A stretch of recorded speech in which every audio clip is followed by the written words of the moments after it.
murder, rape, incest, kidnapping, poison, and romance, I guess. These are the things that Shakespeare can bring to your life, okay?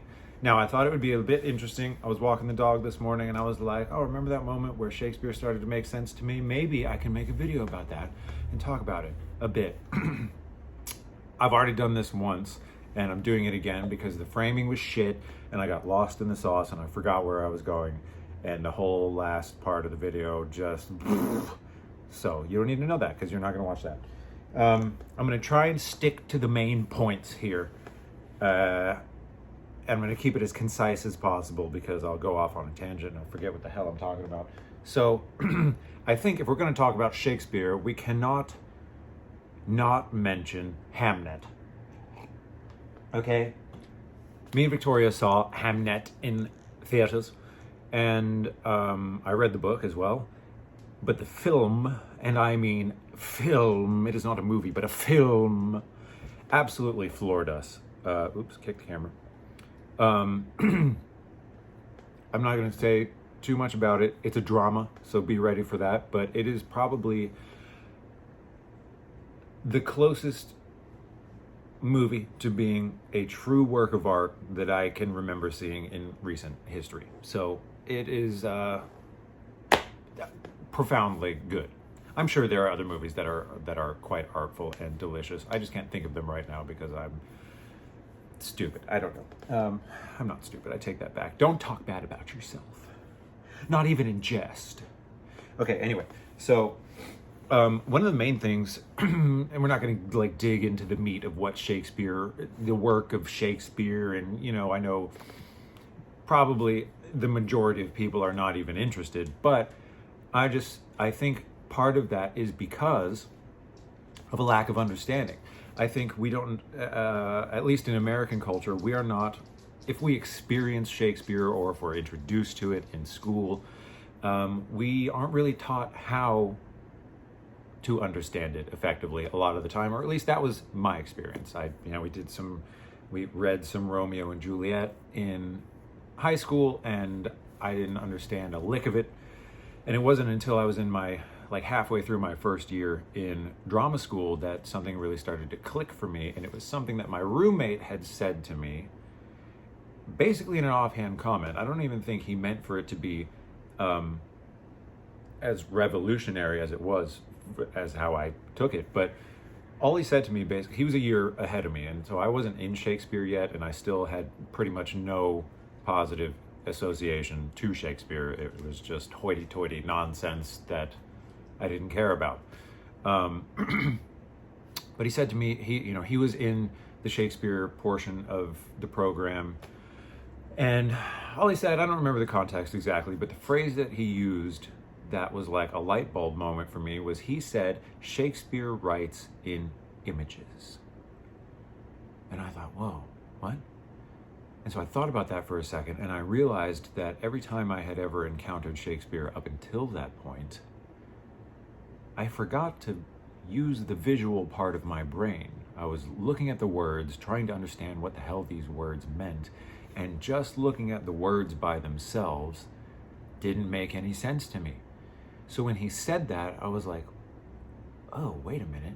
It was like that whole other part of my brain clicked on, and I think he probably started reciting whatever he was working on, just like going through the words because it was very image heavy, an image heavy passage that he was doing. And now I started thinking about what these words look like. What sort of pictures does this bring up for me? And all of a sudden it made so much more sense. I had been thinking about these words too literally, I think was the distinctive factor. There's a distinctive factor. That was ugly. A lot of the language is metaphorical. It's heightened. It's not as conversational or solidified as the languages that we use today to have conversations. And something that I didn't know until I encountered this was back then, there was a more and this is something that's actually, this whole concept is relatively new to me, that language does have more of a fluidity than I ever realized. And I think that was especially true a few hundred years ago. Languages, the English language was very much still evolving, and you could have, I mean, we still have multiple meanings for words and things like that, but there was a greater emphasis on metaphor and simile, and the word holistic comes to mind when it comes to language. There was just you could use a language to convey more than one thing. And so when I started thinking about what do these words look like, that was the key to the beginning of my understanding and experience of Shakespeare. And something else that was kind of a game changer for me that came a little bit later on.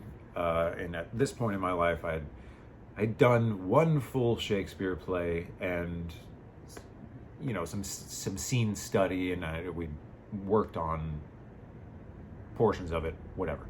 I had a teacher called Rob Clare. If you ever get a chance to work with him, profound, gifted teacher.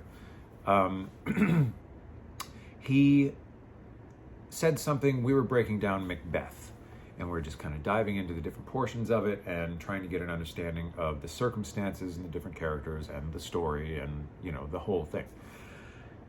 And something that he said, which is a general teaching of his, is whenever you're encountering Shakespeare, you're working on your lines, you're working on your character, you're working on the play, whatever. What could this be instead of what should this be? And he was talking about a specific line, whatever was work we were working on at that time. But that, what could this be instead of what should this be, was kind of it changed the whole way I approached life in a way. And it sort of shed a light on, I feel like I have to do this, or I should be doing this all the time. This is in a broad general sense, not just when it comes to Shakespeare, but what could I be doing? Or what could this thing be?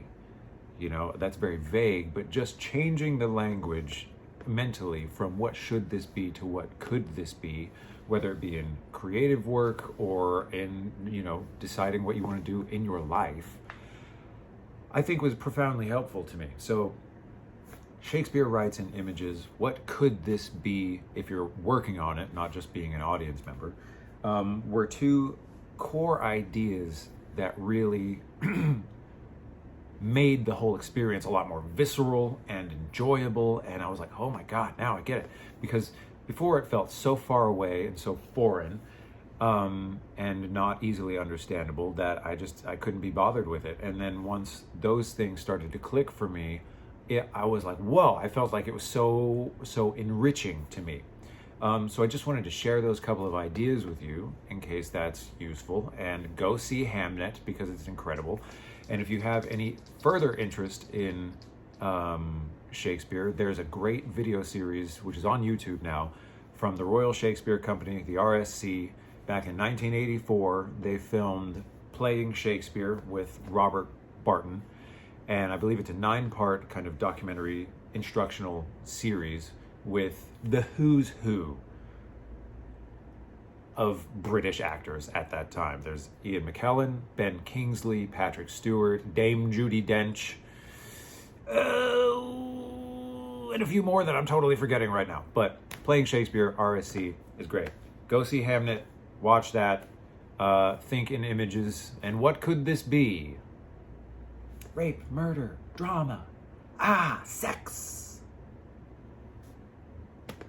Not foreign concepts at all. I mean, maybe rape and murder and incest, hopefully, are foreign to you.